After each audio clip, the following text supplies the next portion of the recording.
So I retired from the National Association of Realtors about a year ago after 30 years working in fair housing and the diversity and inclusion.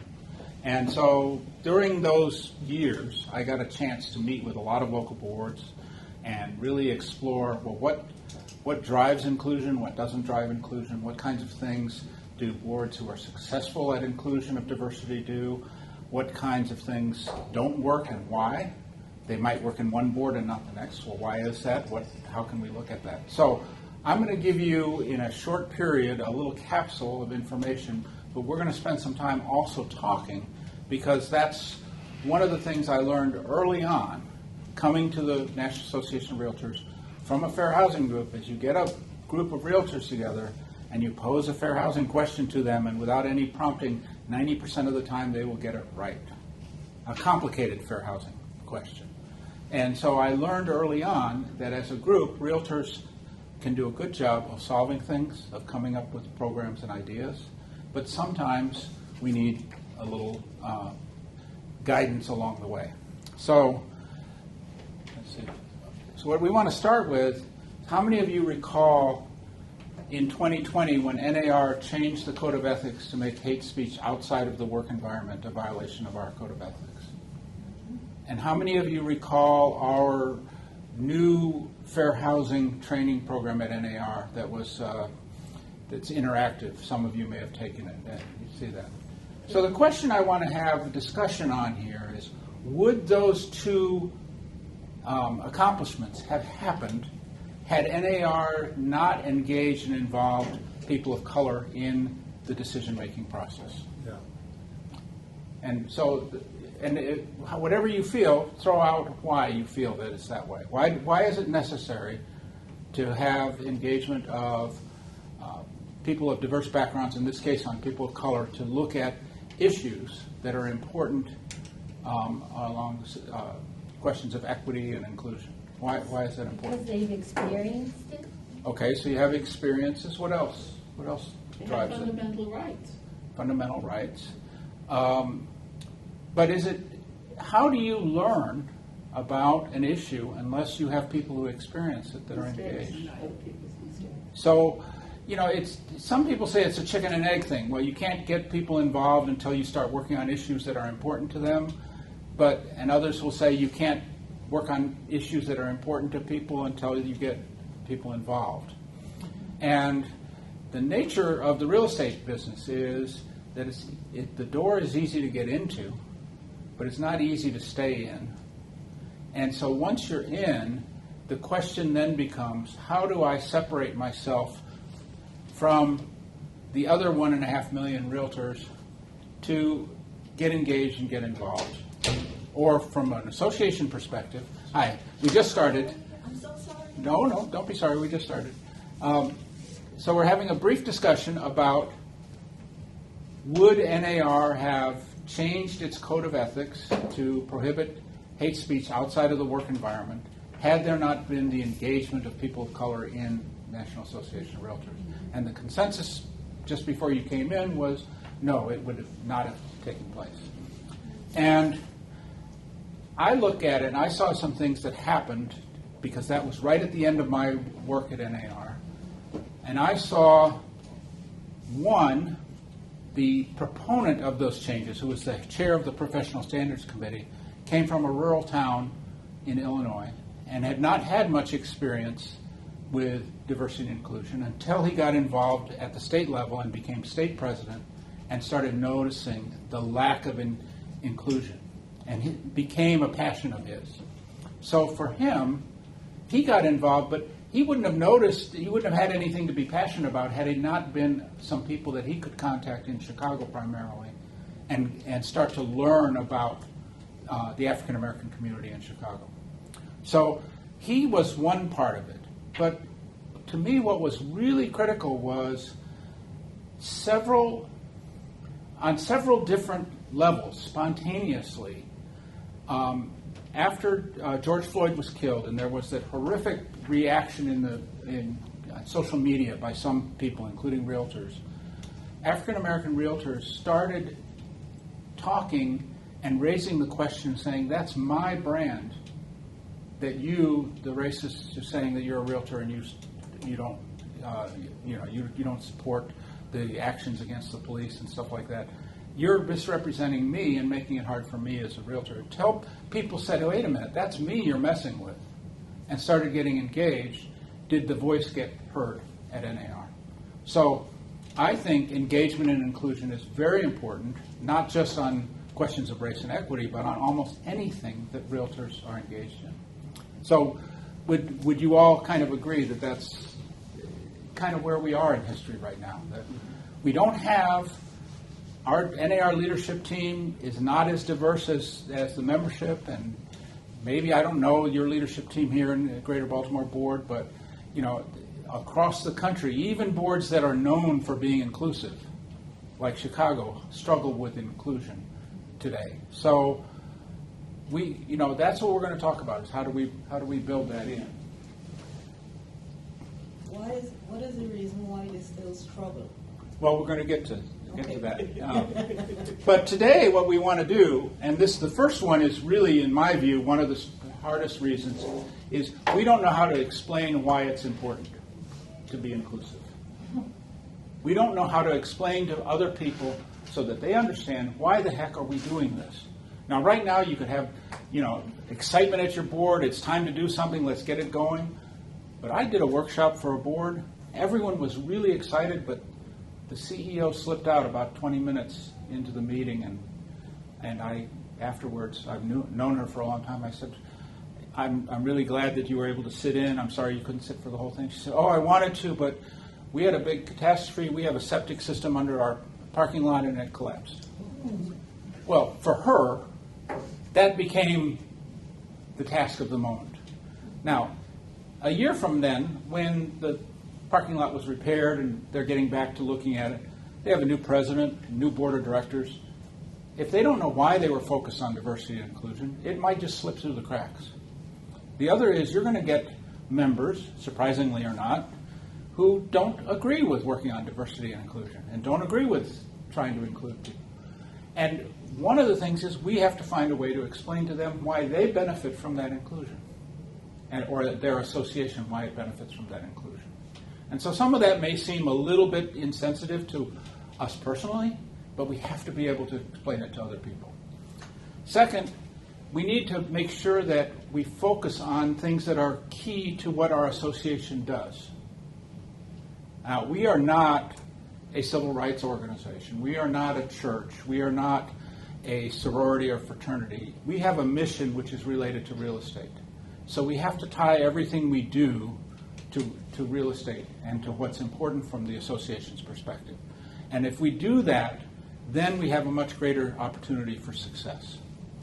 And so then we're also going to look at some strategies and how to find new leaders. And I don't work at NAR anymore, but I can tell you about a few tools that might still be there. So that's what we're going to do today. Is that okay with everyone? Okay. So why? Why should we care about inclusion? Anyone want to throw out an answer? Why should we care? As a realtor association, why should we care about inclusion? Yes, ma'am. Because I want people to represent me, that look like me, that have similar experiences or backgrounds as myself or people I serve. Okay. So there's a question of representation. So we have to look and see, well, who's in our association, who's represented. What other reasons do we need inclusion of diversity? Yes, ma'am. We need to know what's going on the other side of that wall. So where there are walls, we need to Yes. understand what's going on beyond our circle, We beyond have to our. open our minds up to other things we're so used to. Okay. We have to open up and be willing to accept it. Okay. Any other ideas of why, for the Greater Baltimore Board, why is it important that your leadership stay and become more inclusive, To let us grow. to let us grow? And why is that care? Why does it help you grow? More the better. The better service. And yes, The more the better. the more the better. And like for the influence of politics. Right. We have a bigger group. So political influence is one of our major benefits that we give to our members. Al was just mentioning that Maryland had a much easier time than Pennsylvania getting real estate declared as an essential service during COVID. That's political influence that you have in the state. But there are a lot of other reasons that political influence is important. If you look at your city council, or you look at your state legislature, they are probably much more representative of the communities they're in than the engaged realtor population. Would that be a fair statement? Yes. So is it easy for you to get people to visit the State House from, let's say, outer Howard County than it is inner Baltimore? Visit the State House? I'll say yes. I wouldn't say any easier. I think it all depends on the pull you have with that political person. Right. You're invited. They So- need to know that you count. They need to know, but one of the things that's really important is they need to know that you are from the same community as the people they represent. Right. Because if you're not, you're just the same as General Motors or Bank of America or some foreign corporation knocking on their door. Yeah, ma'am. I would say education. Education. Because some people, like you were saying, in a city, may not know that they can go to the State House, wherein others in another community that you call may have been educated and know that they can go. Yes, that's part of it. That's a way that you could get people engaged. And one of the things that I find that's incredibly important about engagement is how does that person you are trying to influence, whether they're an elected official or an appointed official, how do they respond to you coming and saying, this is what's going on in the community, we need your support on X, Y, or Z? Yes. One thing, Fred, that we emphasize strongly with new members and existing members, and that is our call for action. And I hope you're all signed up for call for action. In those instances, if an issue is coming up for vote at the local, state, or national level, we craft a letter of our position, whether it's for or against on that legislation. It is sent to you once you've set up for that. All you have to do is click, I read the letter, I accept, and then send 2 clicks. And it goes to your elected official, not where you work, where you live, where your voting registration is. And just to give you an idea, 7 years ago, we had a major issue, and Elijah Cummings was on the committee that had proposed the legislation. In an hour, we got over 3,600 emails to him. His computer collapsed, and it crashed. They called, they said, call off the dogs, we get it. You've got strong opposition to this. The congressman is going to reconsider his position. So You are a much stronger voice than I could ever be as just one person speaking on behalf of GPPR. You're their constituents, so don't ever forget that. And I've seen that in direct action where a group from Texas went to see Congressman Hinojosa, who was a leader on one of the committees that we were looking at. And he looked around the room, and it was all white except for one young guy that the Texas Association had hired as one of their lobbyists, and he was Hispanic. And he basically went over and stood next to him and said to the group, anything that this young man wants, that asked me for, if it's coming from you and through him, I'll listen. Why? What's he signaling at that point? That the inclusion of diversity was important in that meeting. That he was able to connect with someone, even though it wasn't from his home district, he was able to see that there was somebody in the Texas Association. But even more important is when you look at the relationship that you guys developed with Elijah Cummings, and that once it became where it was personal, where you had people that knew him personally, and who, if they didn't know him personally, at least were connected through the church and through the local community and through other institutions, he's going to respond. And if we don't have realtors in those districts to do that, we are a step behind. And in fact, we are in the same boat as a major corporation because they're looking at a lobbyist, not a constituent. And you want them to see that it's a constituent. So that's political. How does it help professionally to have inclusion? How does it help particularly with professionalism? what does inclusion do for everyone? Get referrals. It gets referrals. What else does it do? How does it improve you professionally?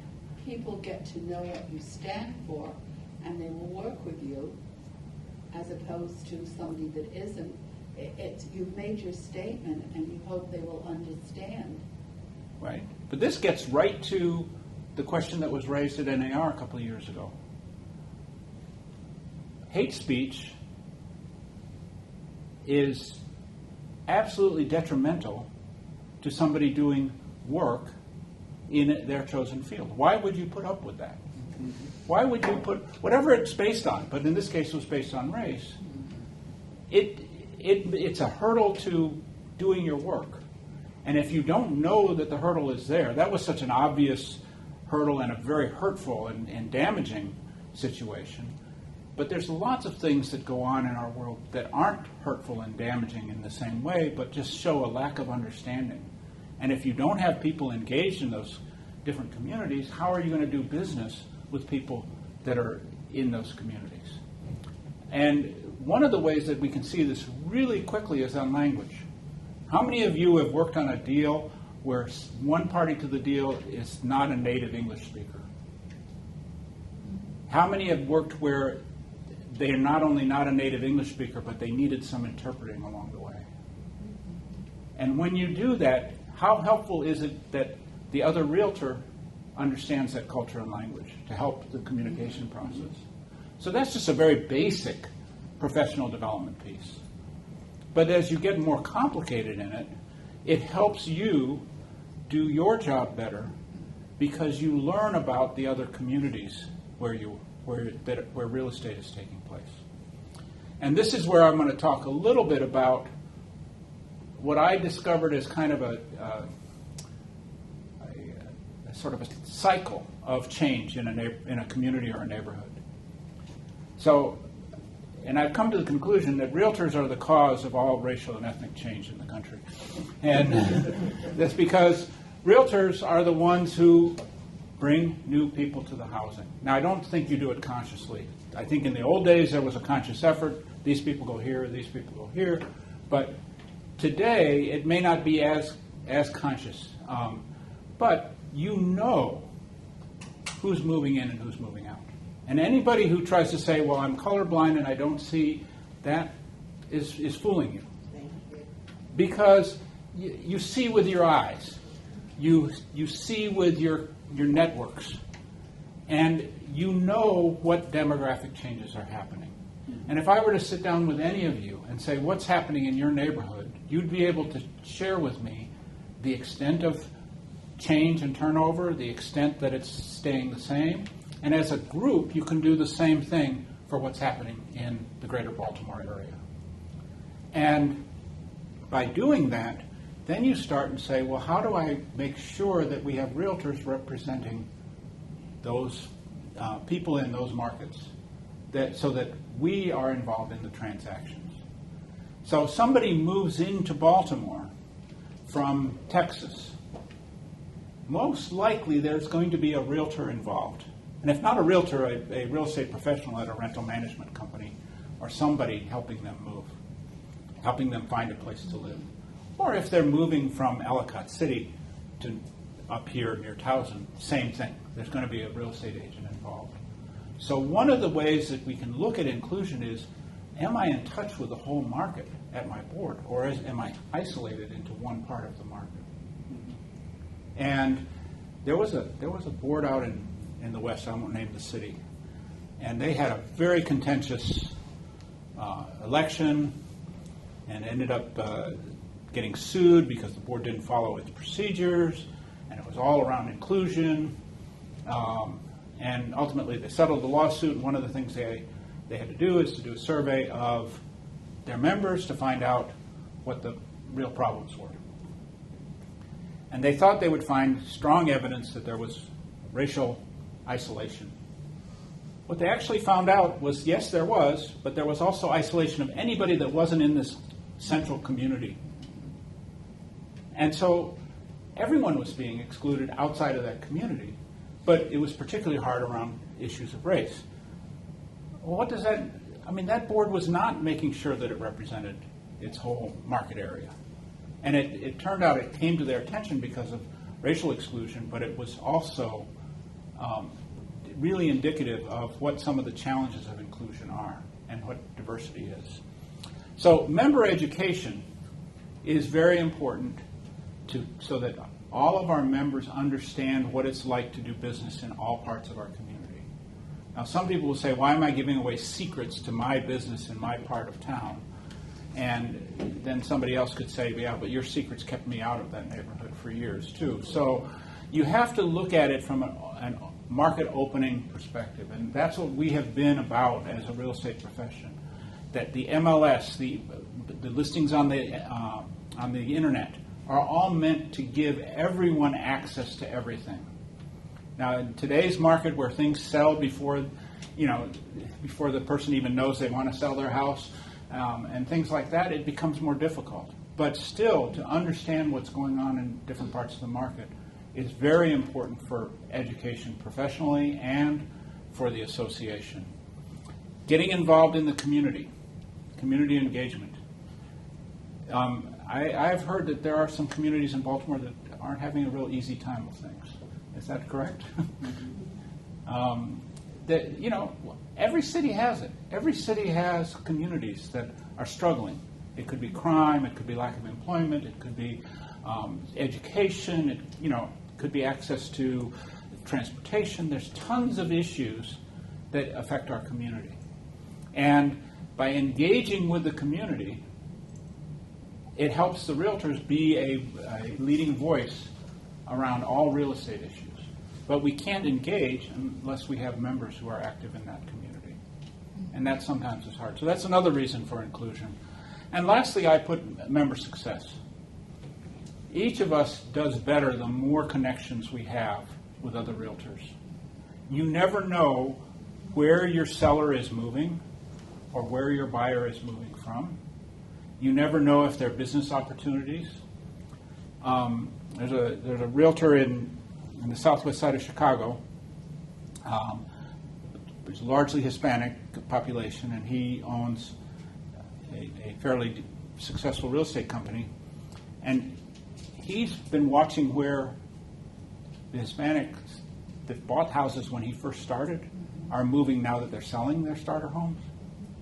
And he's opening offices in those communities. But not only opening offices, he's actually buying brokerages that are out there. Because he says, why do I need to open an office when I can buy a brokerage? Now, he was successful enough to be able to do that, but he started very small. Well, that's where member success comes in. You look and see, well, where are people moving that I work with? Where are the people in my community moving to? Or who's moving to my community? How do I tap into their sales? So it gives you business opportunities. And beyond that, just the cooperation that exists between realtors helps you.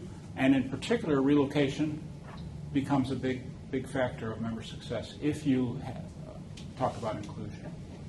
And I've given a little summary of that. We could spend hours talking about this, but we want to go on.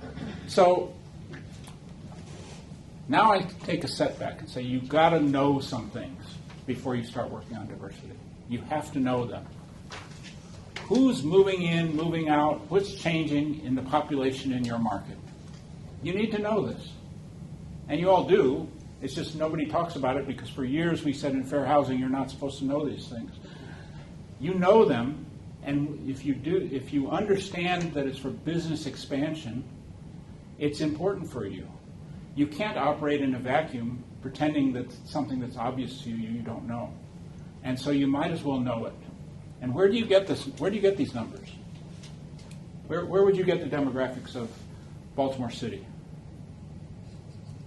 Who would you call if you wanted to know? Who? Census. For the census? The census? Where else could you get them? Right, MLS. Yeah, you can get it from the MLS, but could you also get them from the city of Baltimore? Yes, sure. And for your neighborhoods that are in your cities, can you get that information from the city of Baltimore in the census? In fact, for all of your edification, we're partners with Live Baltimore, and they have all those different. They have all that information. So you know the demographics. And you know, based on your work collectively, if there's a change in who's moving in or moving out of communities. So you know that. So now you can say, you can go on to the next question is, does our membership reflect this market? And that's where we have the biggest issue in the real estate world, I believe, right now. Though I think leadership is part of that. So how do you know your membership? Baltimore is a fairly big board. You can't just go to a membership meeting and look around, right? And we have 5,200 members. 5,200 members. So how do you know your member? Go to What- the, well, we have things in October, we have meetings and everybody's there. Of course, everybody's giving away something, so they're there to get something. But you meet agents and you see people you haven't seen for a long time, and you recognize people.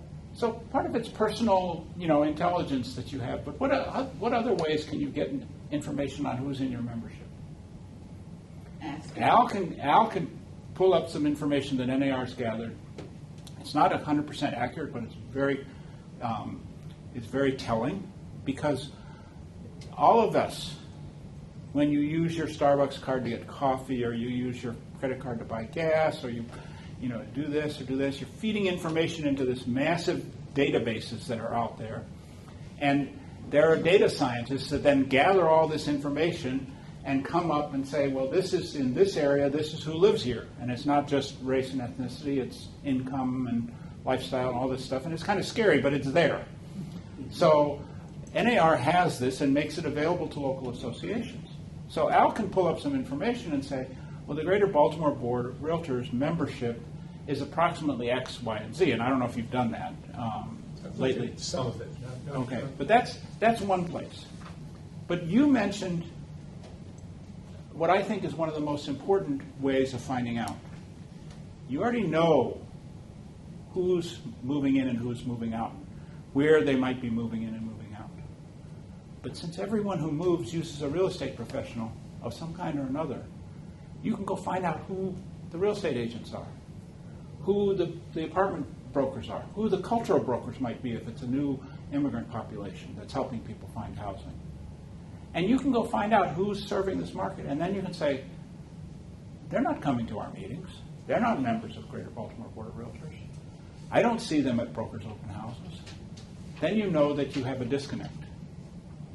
You can also find members outside of the real estate, our organization, by looking in other organizations. And we're going to talk a little later, but you all must be aware of the Realtus organization. Yep. And so there are people that are active in the Realtus.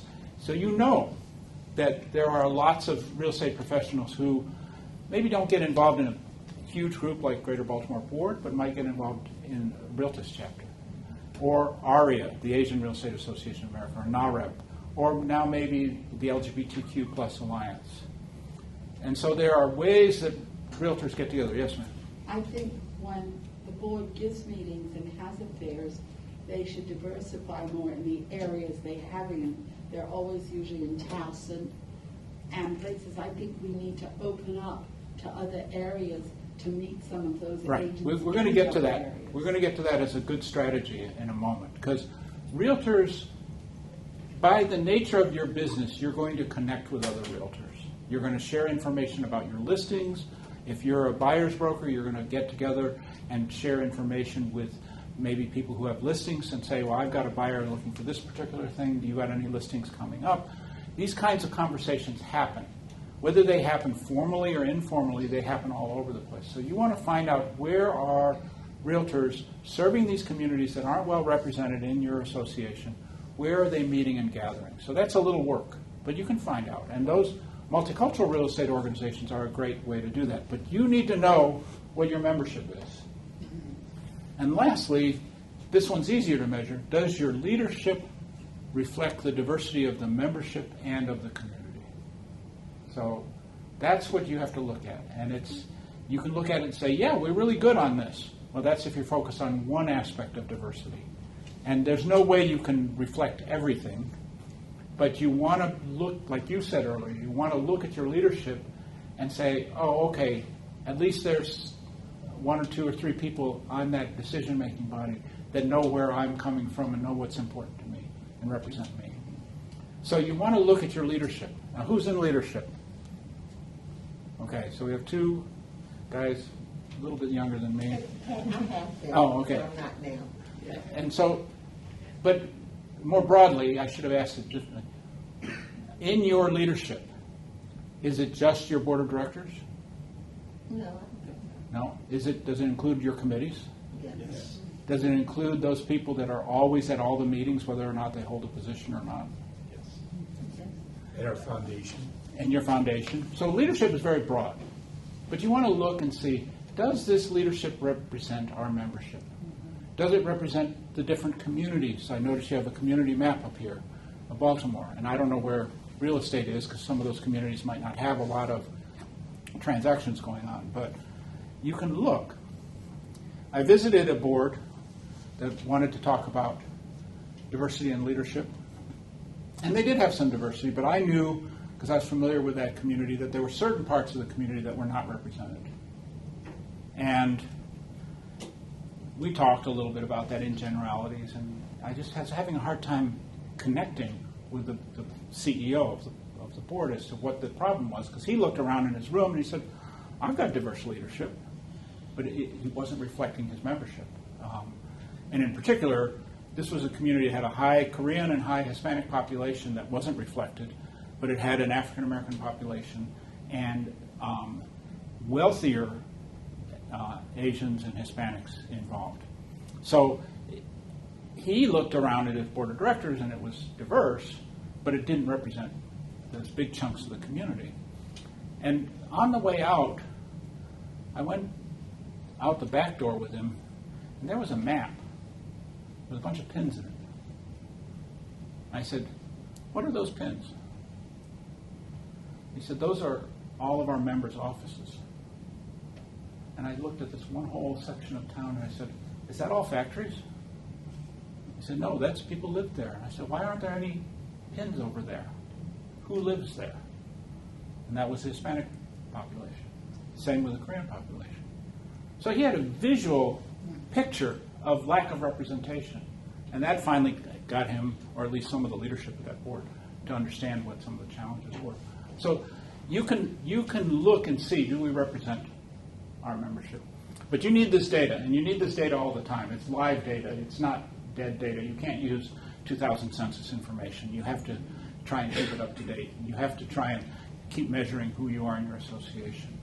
And you have to really look and see, well, who's serving those populations that aren't represented here at the board. So I've looked at how associations get to more inclusion, and this is in the handout. It's tiny. I apologize. I tried to make it as big as I could. But generally, we follow a path. Demographic change, then membership change, then leadership change. It doesn't happen the other way. You don't get a diverse leadership if your population is not diverse and all the way through. But it's also, you look at it and you say, what do I need to do? What should I focus on as an association at these stages? So if your members don't reflect the population, you have to find out who's serving that population. So you're going to need to focus on the diversity of your membership. You need to have activities that focus on identifying, recruiting, engaging, involving that diversity that's not active today. And I call that discovery because we learn a lot about our communities in that process. Where most associations are is in this section, where you're really focusing on, yes, we have members that represent diversity. It may not be as representative as we want to be, but it is representative.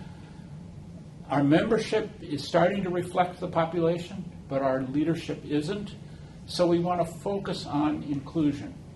And you want to focus on activities that include more and more people into the engagement of the association, whether it is coming to political events, joining committees, running for office, getting appointed for office, for positions, etc. Lastly, leadership. When your leadership starts to reflect and the market population, then I think you can really take a strong role in looking at equity issues in your community and being a leader on real estate in your community. it's kind of hollow to go and engage with city council and talk to city council about issues that affect a community if you have no members from that community, if they're not engaged in your leadership. So this path, we're going to talk about in detail later, but what we want to do is to have a discussion. And if you need to go back to the other one, the discussion is going to be, where is the Greater Baltimore Board right now? So going back to this chart, where do you think you are as an association?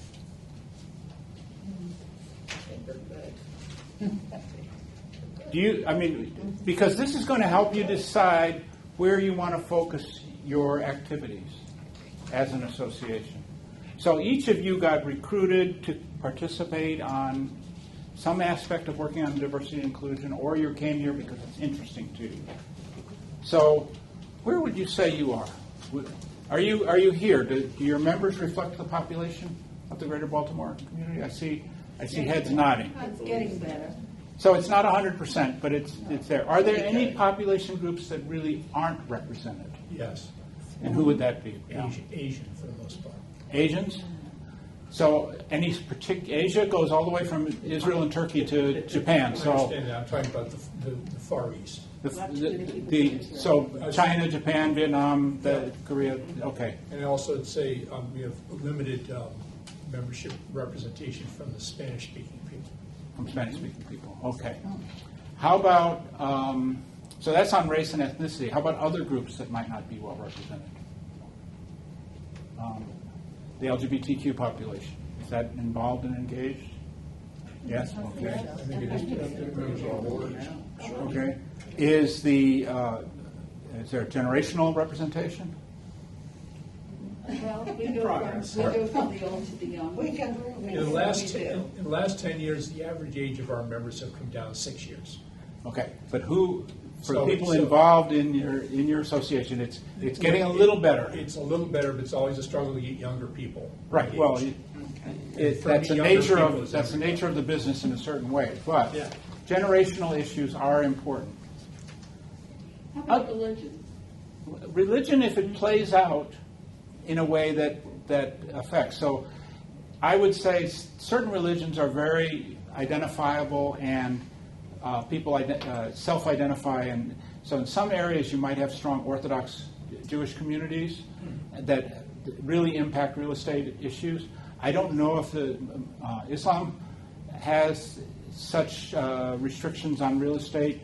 I know that other religions might be identifiable. For example, the Sikh religion, where the men wear turbans. But a lot of those are overlapped with ethnicity. So yes, religion could be, and that's something that you decide if that's an issue of inclusion in this area. I'm going to be a little facetious, but I'm going to share with you how John Wong, who was one of the founders of the Asian Real Estate Association of America, explained how he got his local board to understand diversity. And his local board is San Francisco.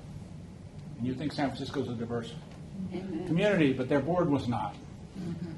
And he was trying to explain how to engage on diversity, and people weren't at all getting it. So he said, well, we have a perfect example of diversity and inclusion in our board. We have a brand new MLS, and all your education is targeted to only 1/2 of our membership. And people would say, what are you talking about? Well, you're educating people who use PCs, but the rest of us who use Macs don't have a clue how to use the new MLS. So that's an aspect of diversity. It's not racial or ethnic, but it was real in terms of how it impacted real estate. But it got a lot of people in the room to say, aha, now I'm getting it. Because if you're not talking the same language, if you're not communicating with the same information, you're not going to be able to work together in leadership. So think about where you are here, and if there are population groups that you would like to engage and involve more in, then you can use some activities here, and we'll get to the types of activities that are helpful there. Many of you said, yes, your membership does reflect the population. So how many of you think your leadership reflects your market population?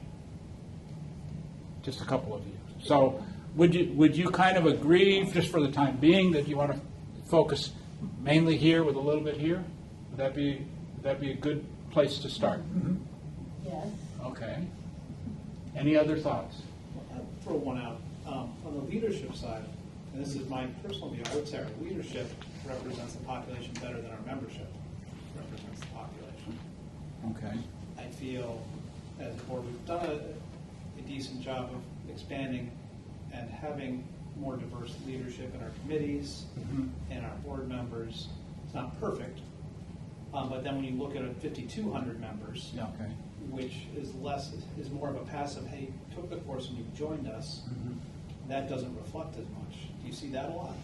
That does happen sometimes, and that's when a board has been particularly engaged in attracting leadership. But my fear on a situation like that is that it's not sustainable. And it's not sustainable because if you constantly have to be recruiting new people and it's not happening naturally, when it falls off the radar, then you'll slip back.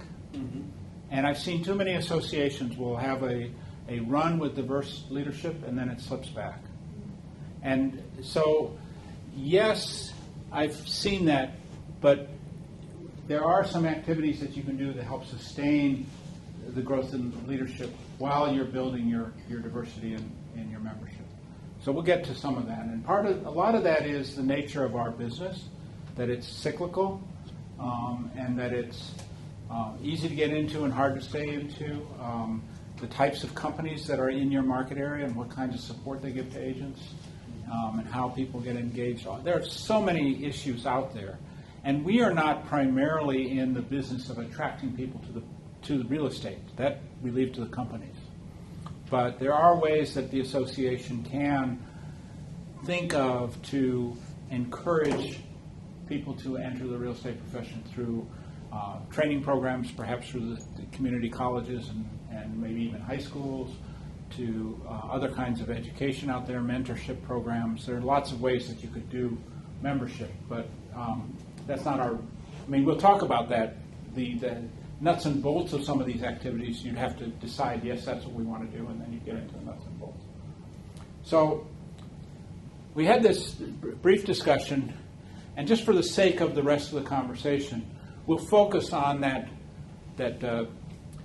question of how do we get our members more engaged, and the first one, how do we really reach out and identify some of the members that are from populations that aren't here. So here I take a little shift, and I talk about outreach. All of these activities take outreach. And I did have this at the end, and then discovered that we were talking about outreach all the way through anyway, so I just thought, let's put it out in the front. And there's this question of, it's not them and us. It's all of us together. So, have you ever noticed that you belong to an organization, not a real estate organization, whether it's a church or a fraternity or a school, where the people who belong to a different church or a different fraternity or sorority or a different school, you can't deal with them. You can't stand them. They're wrong. Still? I mean, the way that it was put to me was in a study of diversity in churches, how you had two churches on the same corner with basically the same theology, but the people would think that the ones who went to the other church just didn't get it, were somehow not saved or heathen or whatever. And so when you think about us and them, that's a very hard way to start a conversation about inclusion.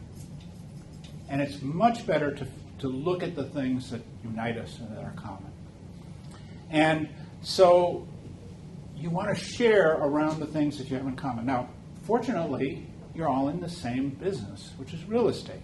So when you go to a social event or a business event, and there are people, the other people in the room are all in real estate, it's much easier to start a conversation with someone you don't know. Because at least you have that in common. But more important than that, they also know that you understand them a little bit. So they're going to be more receptive to talking with you. So that helps bring two sides together. And then you develop those personal relationships that help build inclusion and diversity.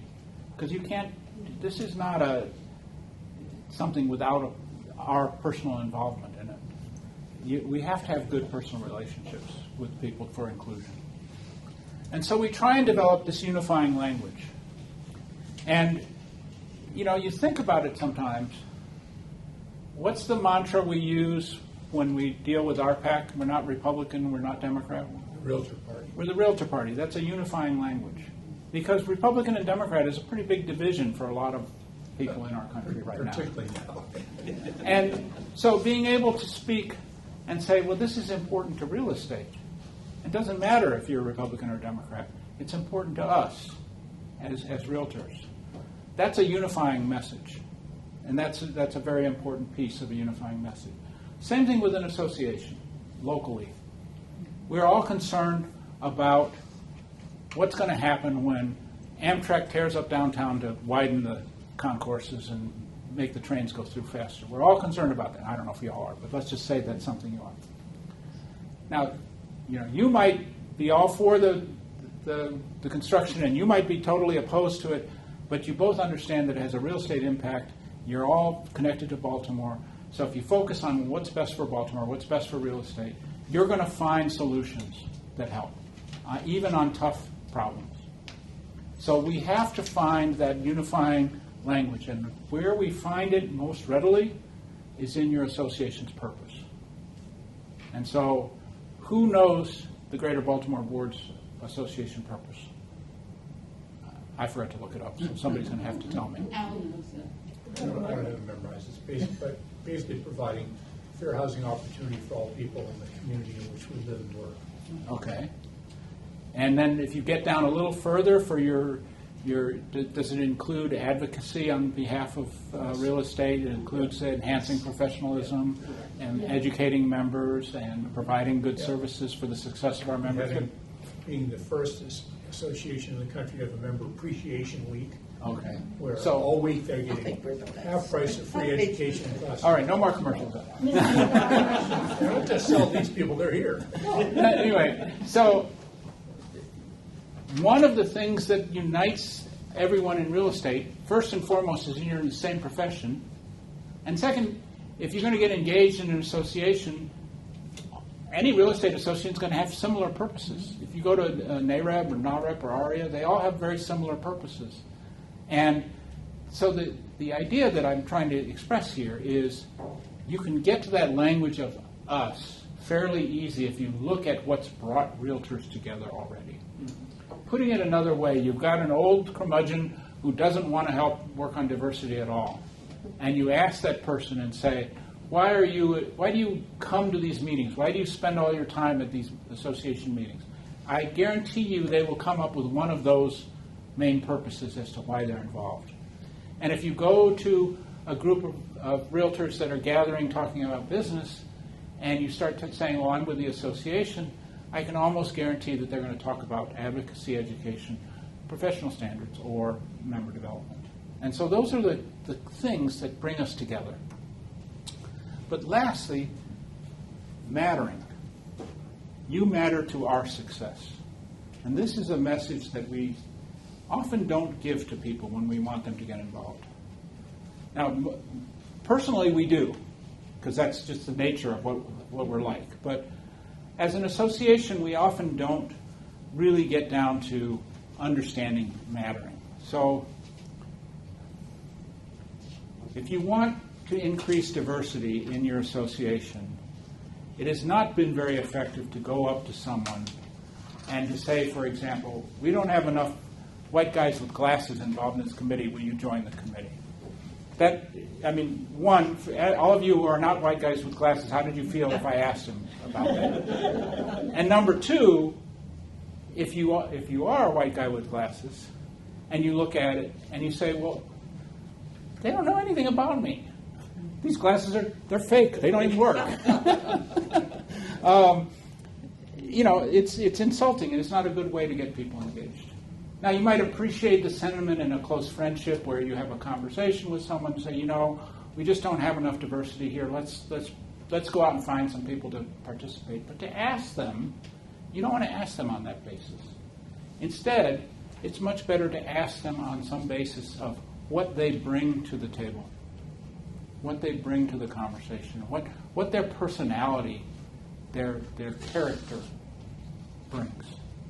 And, you know, to be asked based on what our character is, not what we look like or what group we're part of, but it is a much more powerful ask. And if you think about it, how many times have you been asked to participate because you're good with financial books, or you're a great meeting planner, or you really connect with people well?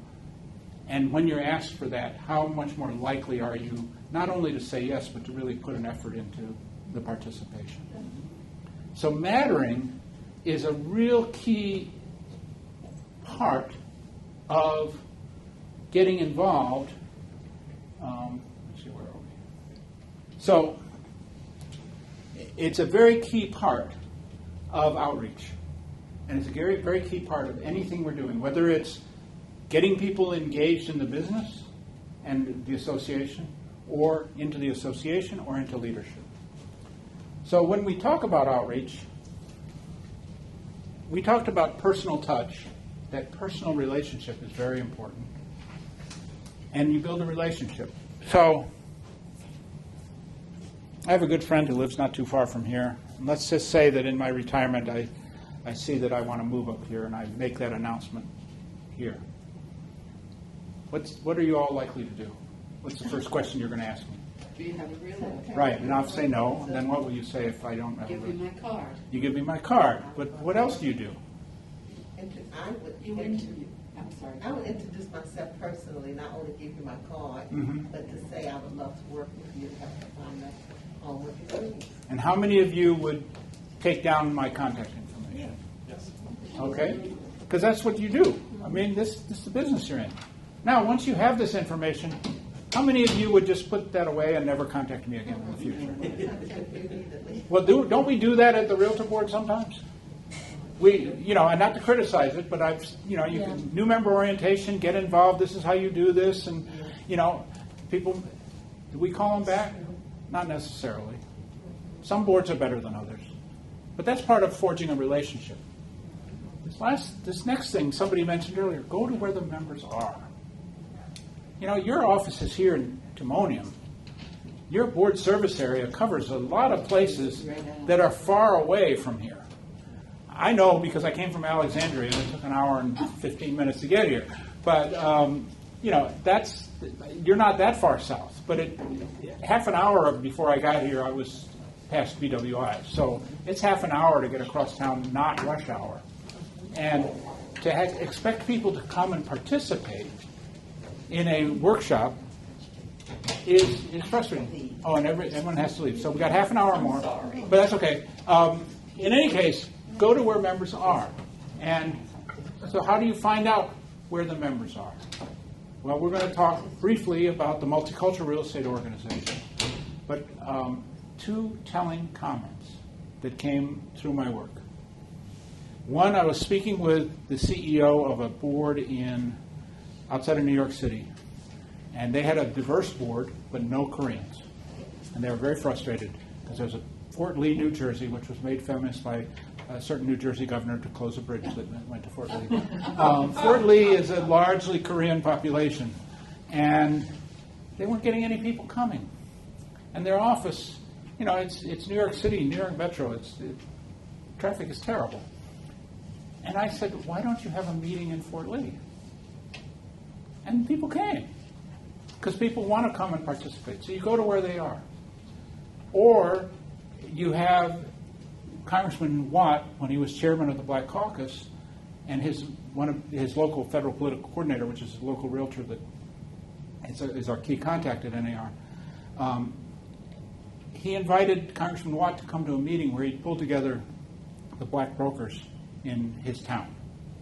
And Congressman Watt came, and he looked around the room, and it was full. It was 50 or 60 people in the room, and he sort of jokingly said to my friend Anthony, he said, so these are all the black brokers in the country?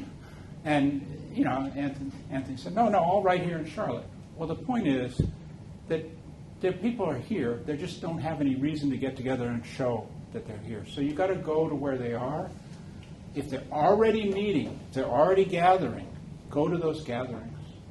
If they're not already gathering, go to the communities that they serve and host your events there. Yes? Don't you feel like if you can, and I know how I feel personally, okay, if you consistently have it in one area, I feel like you don't want me to go there because it's always out of my area, and you don't want me to come. That can be a problem. So boards have tried different solutions. It's not an easy logistically. I understand that. But it's important when you're doing outreach to show that outreach. I feel like the agents, the members need to feel like they're included and they're wanted at these affairs to meet these other agents and to mix with the people, not just to be shut off. So it's also important to have people whose responsibility it is to follow up with them Absolutely. and to ask for more contacts. You know, it's an organizing job. And, I'm sorry, Al, I started out my career as a community organizer, so I hold high value in knocking on doors and taking No names apology necessary. and calling them back. Now, in those days, I could actually remember 20 phone numbers without knowing whose names were You attached to don't them. have to remember today, you've got a But phone. today, I can't even remember their names. So it's it's a little difficult. But when you're 20, you can do a lot of things that you can't when you're in your 60s. But that's Do you really believe that? yeah. I don't. Just ask my niece.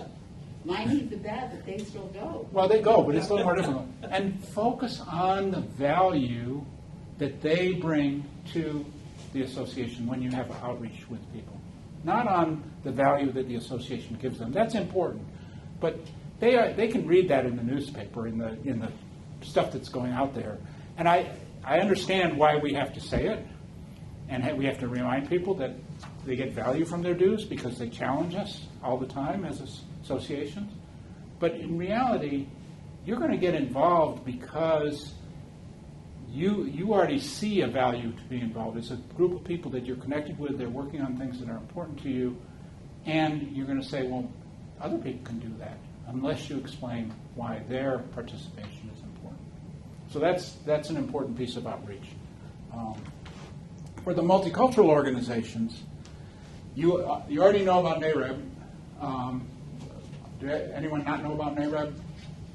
Okay, so that's the National Association of Real Estate Brokers, primarily African American. It's celebrating its 75th anniversary in about a month in Detroit.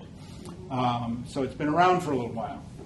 National Association of Hispanic Real Estate Professionals got started about 1999. They are the largest of the multicultural organizations in terms of membership. And they're active, I think, in Maryland. They have a chapter, but I'm not sure. I know they do in Northern Virginia, but I don't know if they do in Maryland.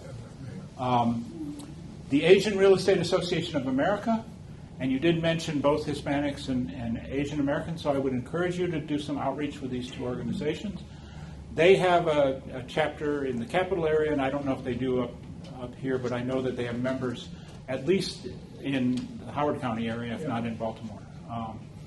Yes? Wouldn't it be nice when we have these meetings and get together to make sure each individual representative of that group is notified so they know what's going on the other side as well? Oh, with yeah. us? Those are very good points. And then this LGBTQ plus Real Estate Alliance is brand new. It's been around about a year. They didn't replace. NOGLREP imploded, and a lot of their members formed this organization. There are still some NOGLREP chapters that are doing okay, but for the most part, most of the groups are affiliated here, and NAR is connected with this group. So these all have chapters around the country, and if they don't have one in Baltimore, you certainly can reach out to their national. It's very important, and there's a couple reasons why somebody would engage in one of these organizations, in addition to or instead of the Realtor organization. One, there are a lot of people who prefer organizations where there's a faster path to leadership, which there is in these organizations. Two, many people prefer organizations that are focused on issues that are very specific to their community. So the Asian Real Estate Association of America, for example, has focused a lot on language issues, along with NAREP, and on being counted. Because a lot of the counts that are done for various data sets the government does puts Asians into an other category. So they've done a lot there.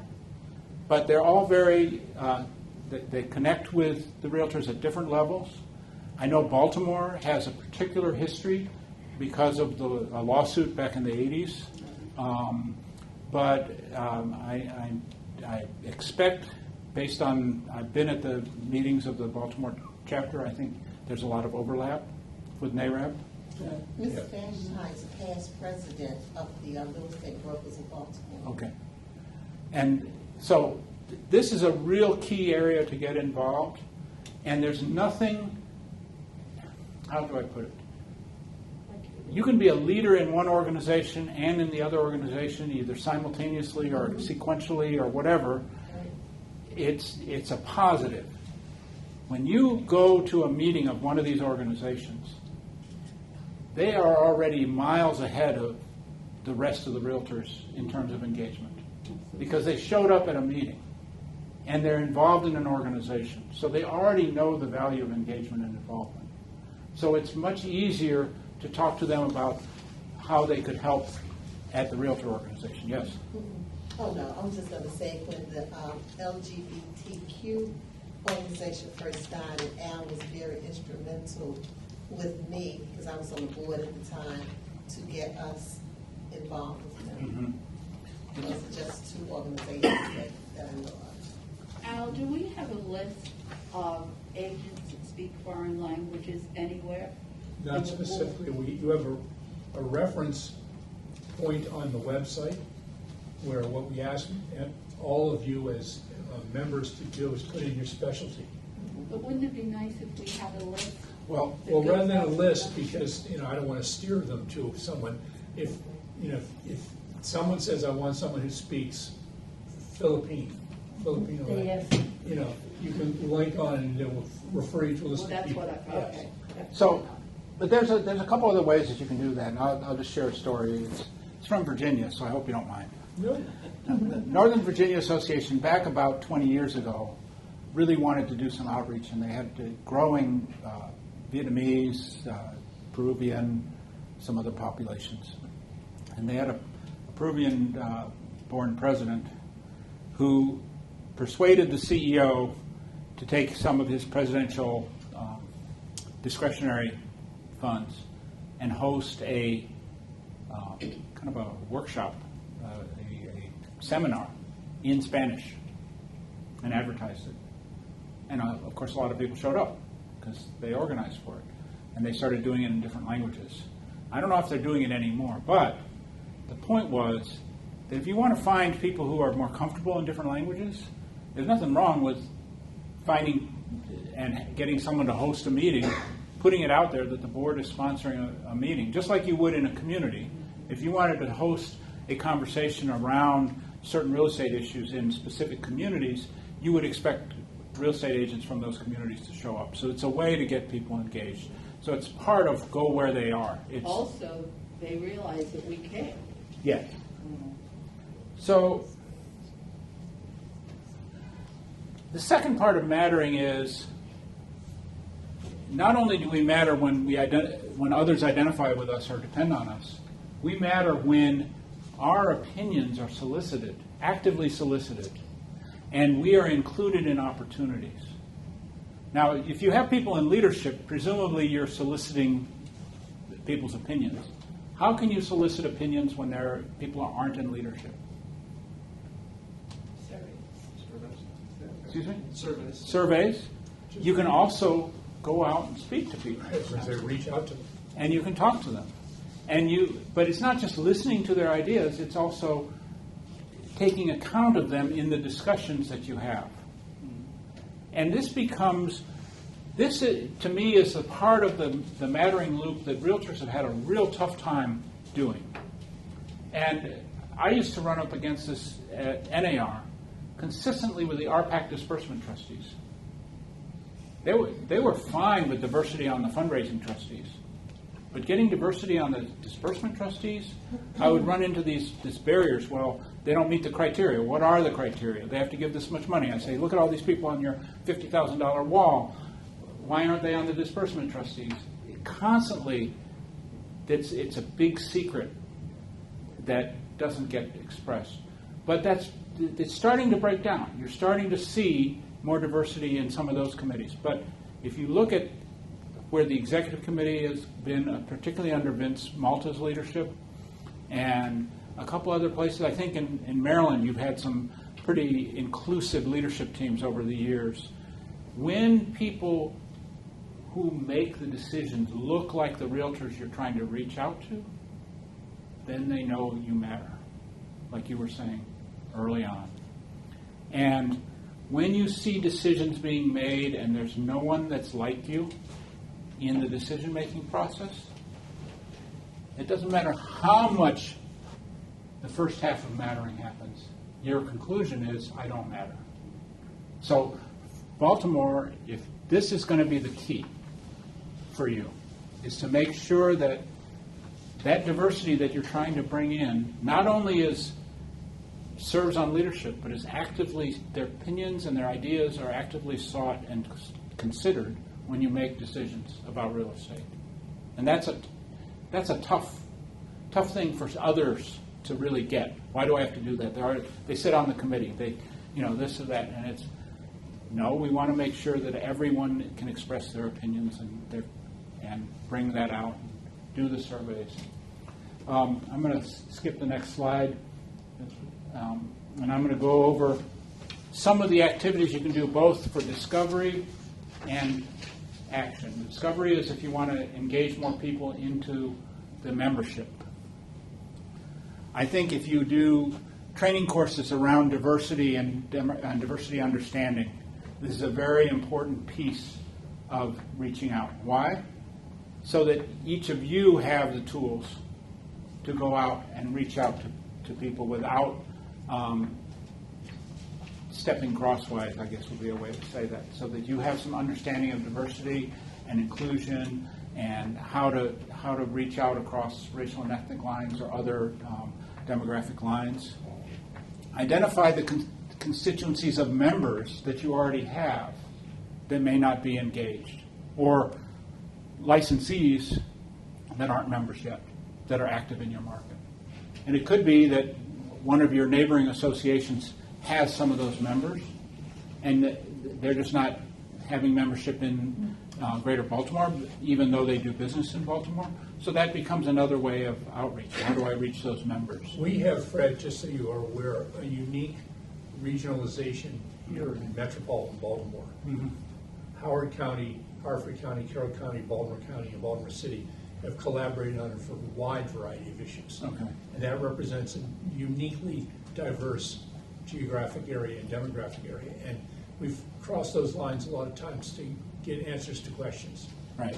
But this, when you're really working at this level, it's a combination of outreach to the people that aren't in your membership yet, outreach to those markets, because people are living here. So how did they find their house? How did they find their apartment? Who helped them? When they get ready to move, where are they going to go? And it could be that they're not using realtors. It could be that they're not in the home buying market, even though they could, they have the financial means to do that. Or it could be that they are engaged in real estate in some other way, where either they don't need a license or they ignore the rules. I don't think it's too much the latter. I think there's a lot of ways to participate in real estate without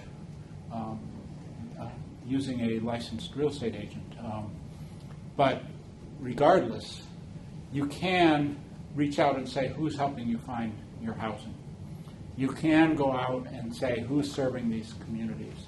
And you can go to institutions in those communities, you can go to community leaders and find out who's handling the transactions. You also have the data about property transfers. So you can look at your MLS data and say, who's handling the sales side of all of these, the buyer side of all of these transactions? Are there people that aren't engaged that we should reach out to? So that's another way. So outreach, and then training your members about diversity and inclusion, and training your members about the demographic understanding, I think is very important.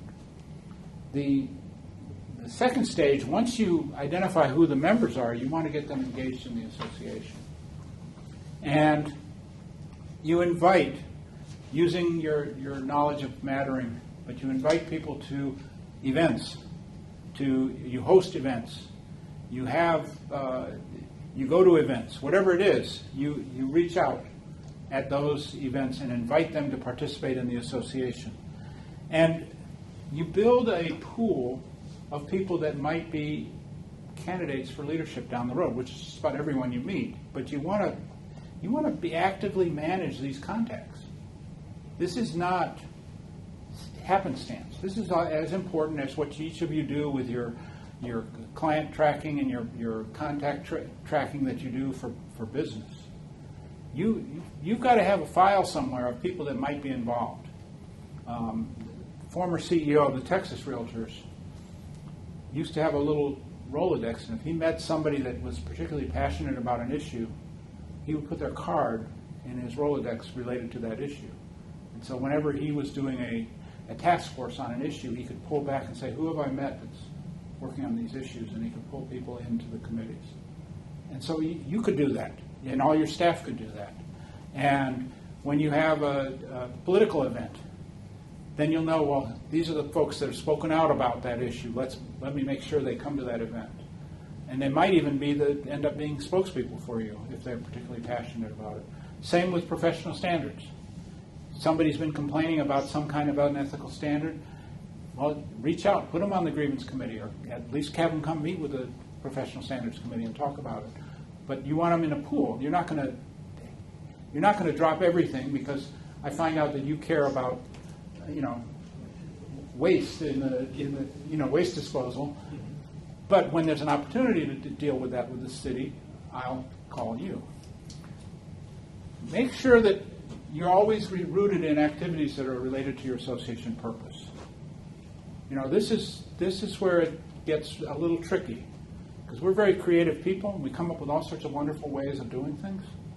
But if we can't tie it back to those items in our purpose, finding people good, safe, and fair access to housing, looking at our advocacy, looking at professionalism, ethics, education, member service. If you can't figure that out with the activity, then there's no real reason to do it, because it's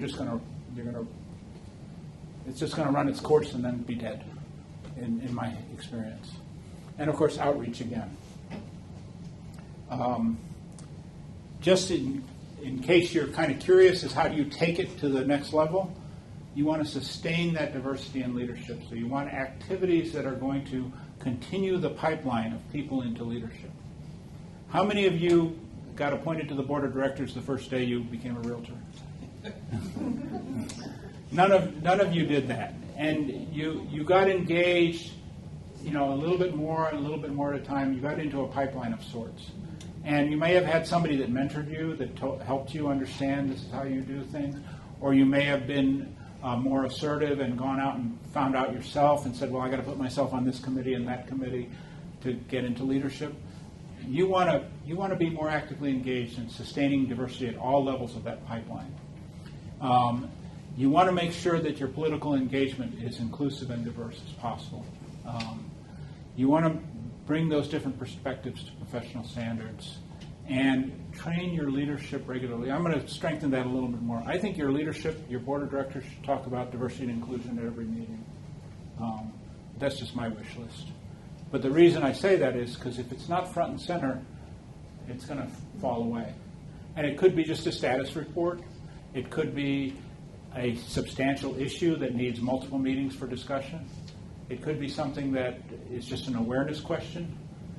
Something happens in the community and it could be on top of mind. I mean, we see that in the way we react to news in this country, but it could be something along those lines. And consistently evaluate how you're doing. Give yourself some metrics when you start out on a project. That's another reason to tie it to one of those core purposes.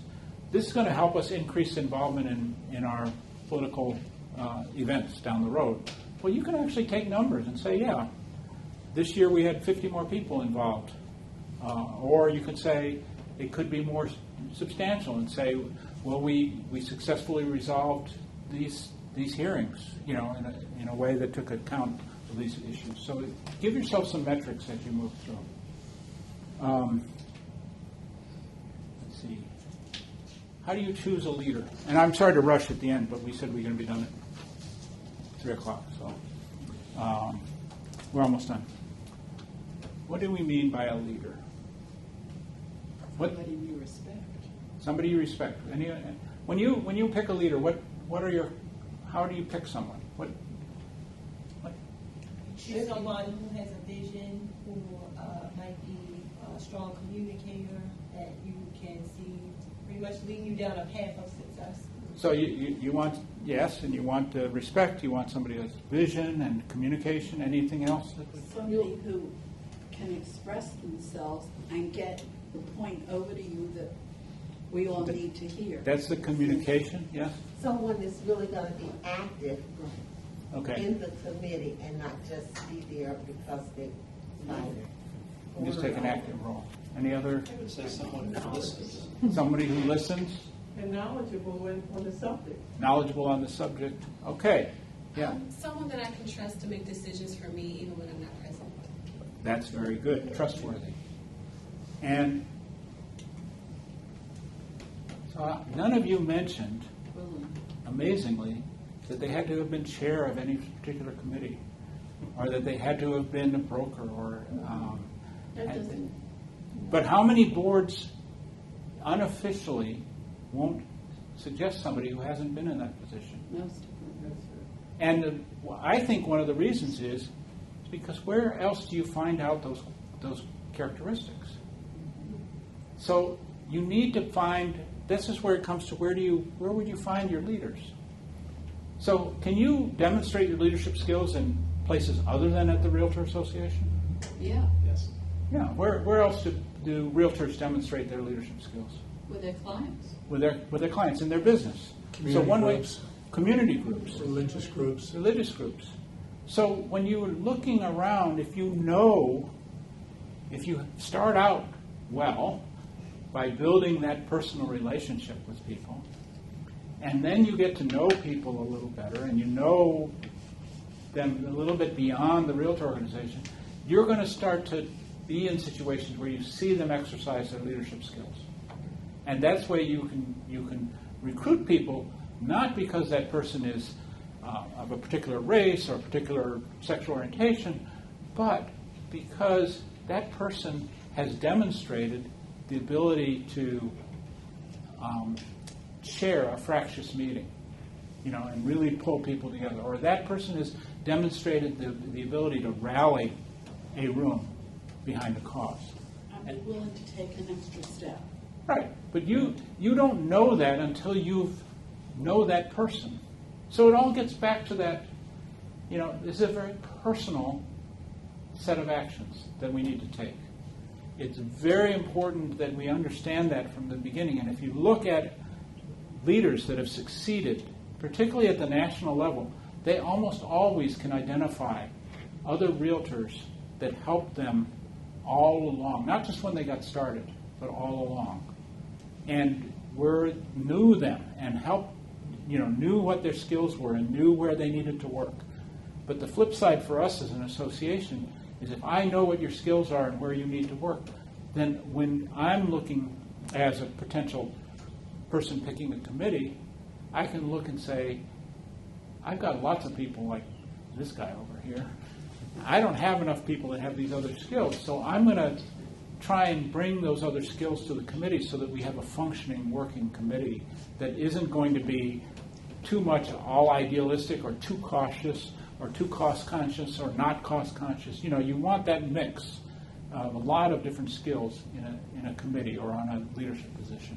Part of it, Fred, I might inject if I could, is that Baltimore is a unique town in that it's small-to-more. It's who you know and what you know. I grew up in Boston, and someone didn't say, "Oh, you grew up in Boston, you know so-and-so." They never say that in Boston. They don't do that. In Baltimore, they say it all the time. And and I don't mean to embarrass you, but one of the first people I aligned with, because we were in a leadership academy together, was Sheila. And Sheila and I came from very different backgrounds, but we shared a tremendous amount of common perceptions on things. And to this day, we still work collaboratively. Yeah. And again, so now someone says, "You know Sheila?" Of course I know Sheila. And our Live Baltimore sponsors, we get down there, Sheila and her daughter, working at the front desk, and then someone who runs Live Baltimore says, how do you know Sheila? I mean, that's so much more important in this town and in your job than it is in a lot of other communities. Absolutely. This is a small town, and if you have a good reputation, you're fine. If you don't, you might want to consider a different profession. Get it. So, Go to another. before we get to it, I don't know if we're going to really get to time to do some planning, but before we get to that, how many of you remember the campaign that the Greater Baltimore Board did, I would say 20 years ago, against predatory lending? And what you did is you did ads on buses. Correct. And on the radio. Now, that came out of an understanding of how people were influenced, but it also came out of understanding how the predatory lenders were advertising. But if you were to do that again and focus on those issues again and engage more people from the target communities for the predatory practices, you may or may not come up with a different set of activities, but you would come up with people who would be respected leaders down the road in the association. And so that's where it comes full circle. You can't really focus on equity and inclusion without diversity, but without focusing on the real estate issues that impact the various communities that we have, or that's another way of saying equity, you're not going to continue to engage and build leadership. So it has to, the circle has to be completed over and over again for success. To that point, Fred, thank you for mentioning it. We received the first ever Hope Award that NAR put up, and that's in our front trophy case, and we're very, very proud of that. Sheila and I were involved in that. One of the things we did is we said to people, we went to Harbor Bank, remember, and several other African-American groups, we said, how do we better communicate with your people? And they said, you put ads on buses, the billboard on the side of a bus, the billboard on the... I wouldn't have thought of that in a million years. And putting them in the newspaper wasn't going to make any difference, but that made a difference because that's the method of transportation so many of those people in need saw every day, and it registered with them. So, but that gets to this question of leadership. You had the foresight to go to community leaders because you didn't have the leadership within the board. Correct. And that's another thing that you can do. If you're trying to reach the Asian community and you're not getting members to reach out to, go to leaders of the Asian American community that are active, whether it's in the chamber or even just go to the communities and start talking to business people and others and find out who the leaders, who speaks for the community. Because once you start asking for their input and you start acting on it, that shows a level of mattering and respect that comes back and is reflected in the members that might get involved. And surprisingly, you'll find, or maybe not so surprisingly, that you start doing that, and they're going to find their friends who are in real estate and say, hey, you got to go talk to this board over there. They really want to do something. And you might get people coming to your door. The other thing that I will also mention that's very important in my view is showing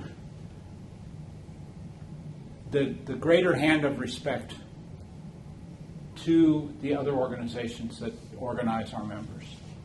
And this, what I mean there is, don't look at the number of people that are involved in these organizations.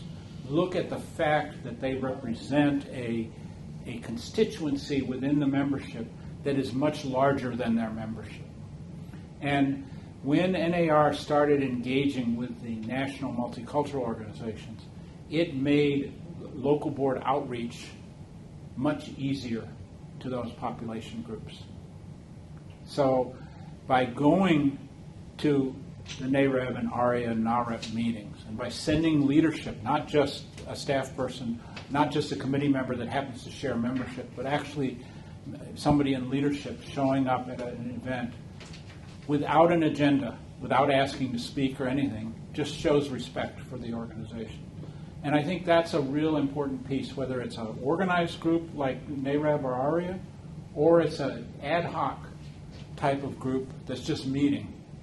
And just showing up and being there speaks volumes to respect. And then after you listen and you take in the information, and then you start finding ways and calling them back up and say, that was really important what you said. Could you come meet with a couple of our directors about that. Then suddenly you're getting people engaged in a different way. So it is now 3 o'clock, which is our promised witching hour. We turn into pumpkins. Yes, I'm going to turn into a pumpkin. What I'd like you to do, instead of planning some next steps, because you have a lot of your committee members are here, right? Correct. So in your next committee meeting, you can take some of this information and start putting some pieces together.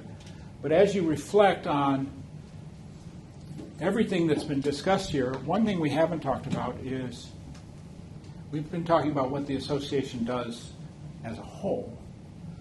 Taking what's here, and we don't need a discussion about this, but think about things that you can do individually that would enhance inclusion of diversity at the association. I know you already have, because you wouldn't be here if you didn't, but think about some things that you might do, whether it's just asking someone to come to the next event, whatever that event is, or whether it's engaging with somebody who might be a little different from you and talking about things, or somebody who maybe isn't different from you, but your group is less represented.